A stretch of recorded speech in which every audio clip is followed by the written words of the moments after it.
conditional distributions. So we know about density function and distribution function of one random variable or jointly or two random variables, etc. Right. So if you this is given x, if you are given x and y, you can we also have looked at the description using their joint density function. What we want to look at is, suppose some information about one of the random variables is given, how do you update that information about the other random variable? So naturally we are looking at random variables which have some correlation or dependence with each other. So if y has a dependence with x, if you have some partial knowledge about y, the idea is that we should be able to improve upon our ignorance about x. So if you recall, we had a conditional, for two events, conditional probability of A given B was PAB over PB. And here if you put A to be, take the A to be x less than or equal to x, this event, and let's take B to be y greater than, let's say, y1 and less than y2. So these two are events, right? Two random variables. Remember, we are dealing with this case where x and y have something to do with each other. Of course, if they are independent, this will be the product of the density function. So long as I write it like this, x and y have some dependence or some correlation.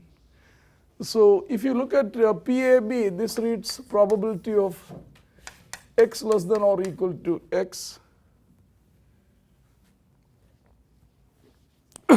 given y greater than y1 and less than or equal to y2.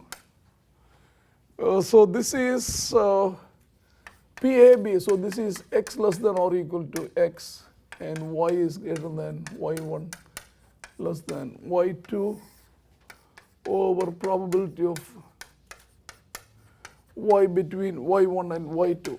But you see the denominator is of course fyy dy from y1 to y2, and the numerator is the joint density function of x and y. What are the limits? Anyone? X goes from where to where? X is less than x. Minus infinity to x, right?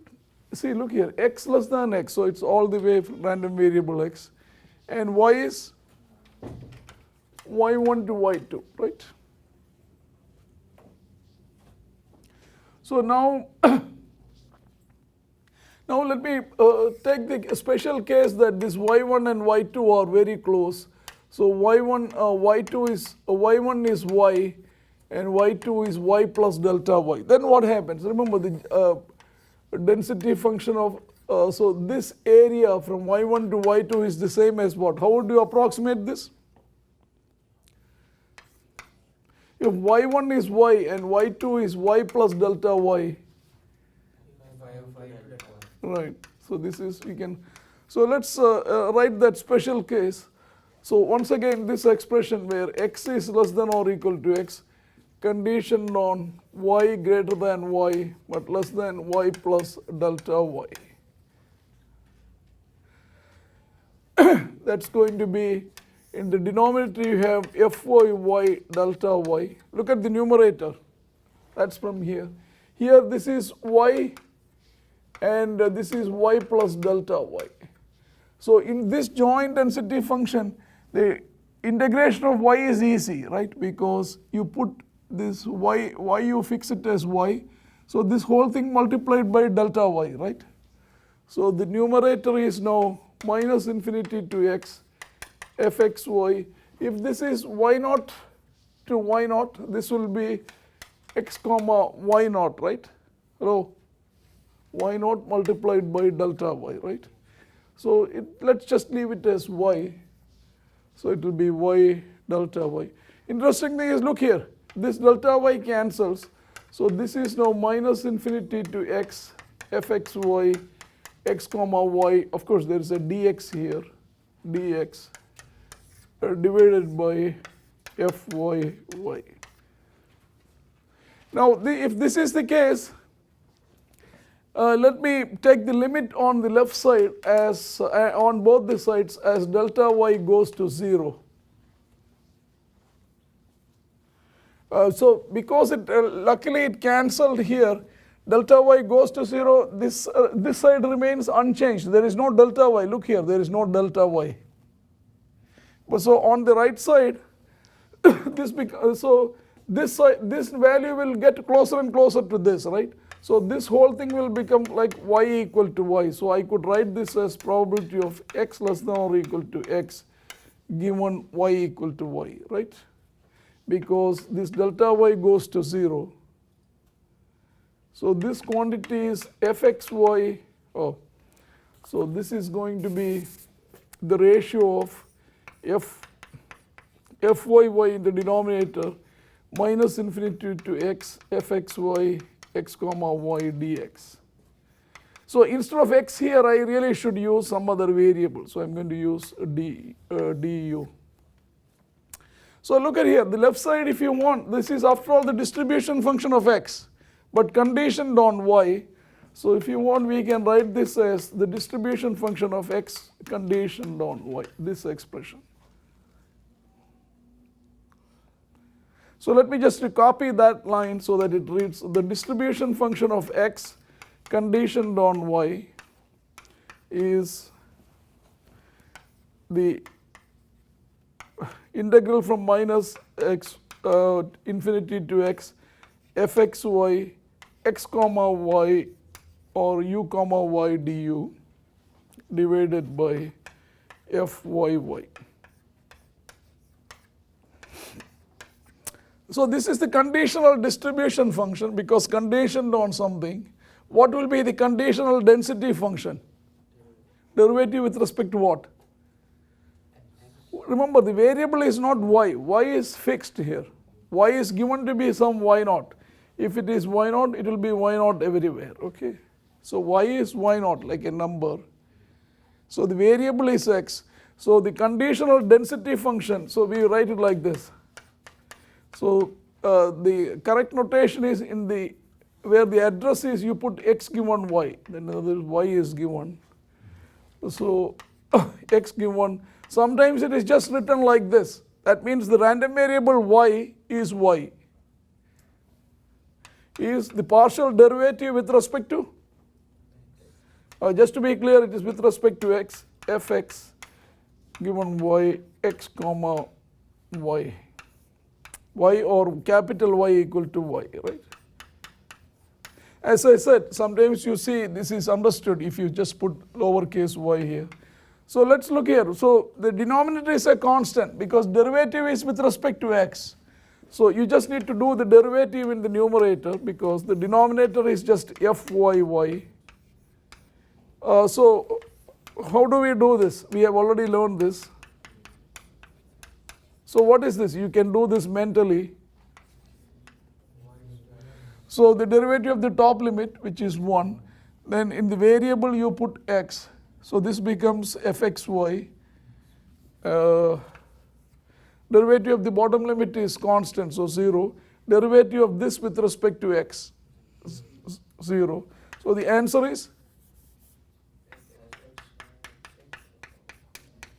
y over fyy, right? So I'll rewrite it here. So the conditional density function of x given y is the joint density function of x comma y over fyy. This is given x given y.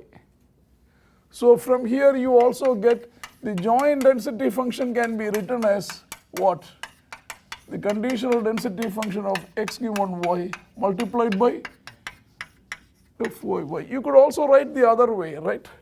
The conditional density function of y given x. You proceed, x and y gets flipped. So this is what? What is in the numerator? Joint density function of x and y. And the denominator? Alright, so either you can write it like this or you can write this as fy given x, y given x So this is in a way is the generalized Bayes theorem. So if you want, you can write conditional density function of y given x is the same as conditional density function of x given y multiplied by fyy, because these two are equal fxx. Okay.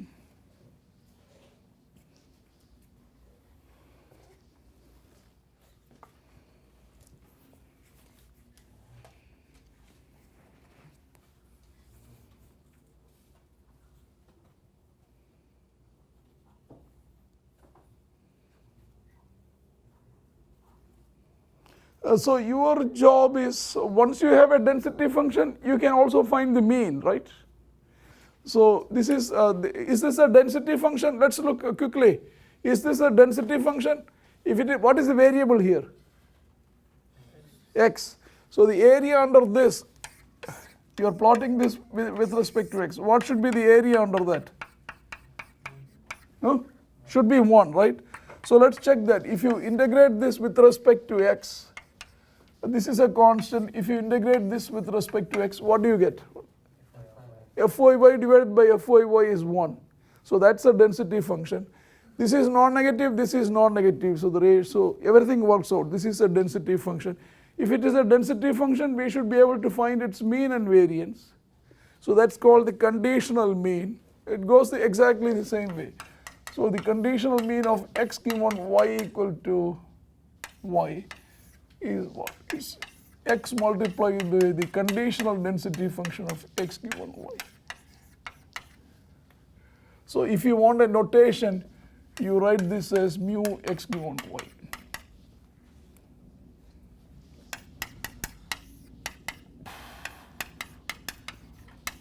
So you plug in the density function. I'm going to do an example for you. Same way conditional variance. So this is the variance of x given y. So that's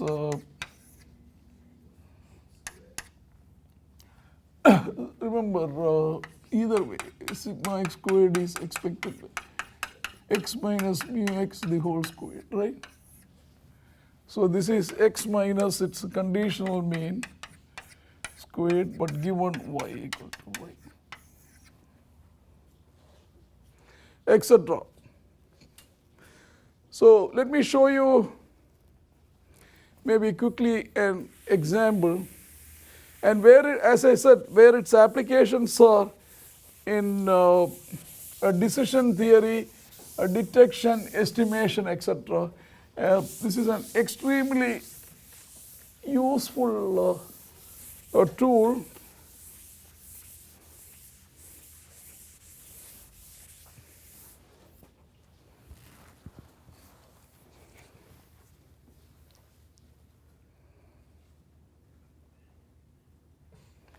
So let's say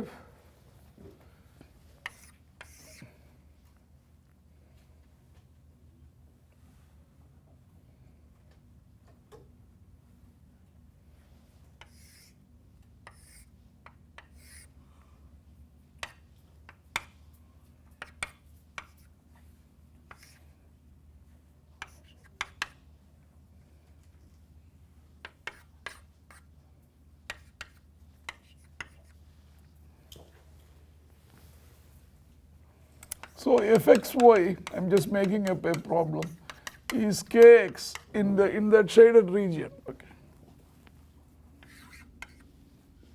and 0 otherwise, okay.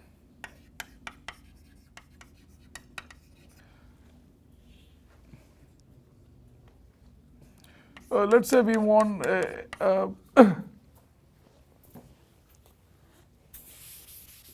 let's say the problem is to find expected value of x given y. So what do we need? Expected value of x given y is what? X multiplied by fxy, right? D what? Dx. And so we don't know fxy. So fxy is what? Anyone? How will you find the conditional density function? It's the joint density function divided by So we don't know fyy. We do know this one. So we'll start with fyy, for example.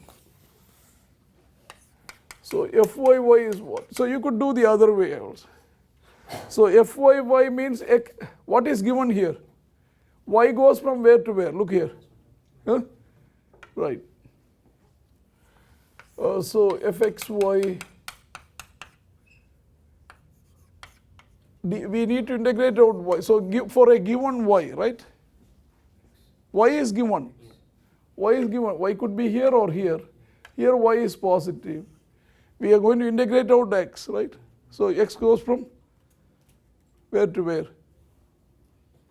You can see the limits. Y is given. This is y. So x, what is the, I need to integrate out, oh, this is x, right? I'm sorry, right? So what are the limits? Look, look, it's here, this line, what is, this value is not minus infinity, this value is what? X, 0 to, this line, let's say, is x plus y equal to, you can see it. If it is 1 here, this line is x plus y equal to 1. So 0 to? See, actually you can see, this would be the same case even if it is minus y, right? If y is here, y is actually negative, but x goes from exactly the same way. So whether it is plus y or minus y, the limits are going to be 1 minus absolute value of y. Right. So before you start shooting, I'm saying spend a little bit time, think about, so then what? fxy is given to be what? Kx, right? So this is 0 to 1 minus y, kx dx, so that's kx squared, right? By 2. You can find x, but let's see. This is true, right? And what's the limits on y? Y goes from? 0 to 1. What value goes to 0? Yeah, y goes from minus 1 to 1, or absolute value of y goes from 0 to 1. So look at here. So I can substitute here. This is what? The joint density function is given to be what? Kx. And I just found out fyy. K by 2. Absolute value of y squared. See, the k cancels, so I didn't have to find the k. So this is 2x divided by 1 minus absolute value of y, the whole squared, y between minus 1 and 1, okay? Right? And, but this is not quite right. Look at here. If y is given, what is the variation on x? Look at here. Y is given because y is given. When y is given, x goes from where to where? All right, so you also have to write here x goes from 0 to 1 minus absolute value of y. That's the limits on x. This is the limit on y. All right, now we are ready to do this one. Look here. If you do all this, this is x multiplied by the density function 2x over 1 minus absolute value of y, the whole squared, dx. What are the limits on x? Hello? If you have done your homework right, this limits of x is now you have it. What is it? Look here, it's the joint density function is written here. Its limits are right in front of you. If you hadn't written there, you would be putting 0 to 1 and all this stuff. So this is? So this is 2 goes outside, x cubed by 3, right? And there is also another constant which is 1 minus absolute value of y squared. And the limits are what? 0 to 1 minus absolute value of y. So this is 2 by 3, 1 over 1 minus absolute value of y squared. This is 1 minus y, the whole cubed, right? Right? So how will you simplify this? This is 2 by 3. 1 minus y, this is, you can write it as what? 1 minus absolute value of y multiplied by, right, and the denominator is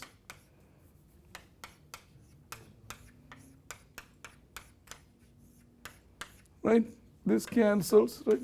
So in denominator that's whole power 2. Okay, very good, you're right. So I think this is, so pull 1 minus y outside, that's the, isn't this answer? So we can simply cut out 2 powers. So. Yeah, why am I doing all this stuff? I keep thinking this is,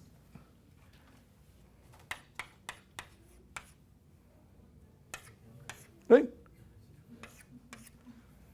Still it is not linear. Right. So now you do it the other way. You try to find out expected value of, so if you want the variance, you find the conditional variance.